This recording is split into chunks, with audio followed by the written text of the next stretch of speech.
Nima chiqmasayd? Og'aynilar bilan yangi yo'lga kelyapmiz. O'chirish kerak, turtib mana bu. Og'aynilar bilan yangi yo'lga kelyapmiz. Og'aynilar bilan yangi yo'lga kelyapmiz. Mana qo'ymadim buni. Hech kimda hech narsani qo'ymayman. Lekin zo'r joy bo'libdi. Ha, bu shunga. Qayerda? Mana bu. Sayt. Bu ko'prikni, bu yo'lda, aylanma yo'lda boshidan qurilish jarayonidan boshlab tanishtirib kelayotgan edim. Kuni kecha 11-aprel kuni Ishtixon tuman hokimi hamda viloyat hokimi ishtirokida bu yo'l ochildi. Nomini Afrosiyot deb nomlanibdi. Kecha juda katta marafon tashkillashtirilgan. Men bu marafonda ishtirok etganim yo'q. Chunki ba'zi bir sabablar bilan boshqa ishlar bilan mashg'ul edim.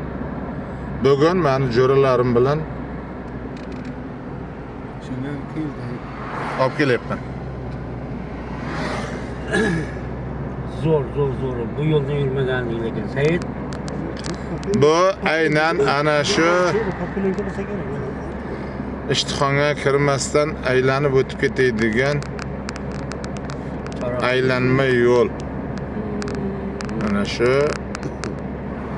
halqa yo'li.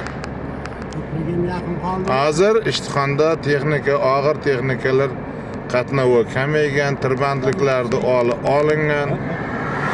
Mana bu ko'rib turgan chiroqlar kechasi mana shu ko'chalarda juda ham charog'on qilib yoritib turadi.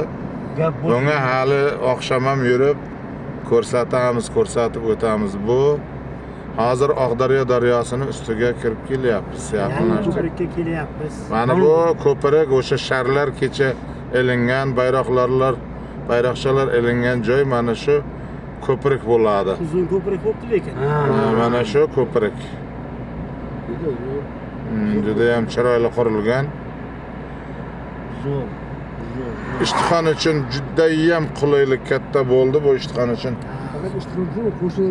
Butun hammadan viloyat, butun yo'l tarmoqlari bo'yicha kommunikatsiya kuchli. Daryoni ustida o'tyapmiz. Daryoni ustida o'tyapmiz. Hozir o'tamiz-u, to'xtaymizda hozir bu do'stlarimiz bilan tomosha qilamiz buni. Salomat bo'lasizlar. Ko'rishgandan ko'rishguncha. Gap bo'lishi mumkin emas. Trotuarlar zo'r bo'libdi.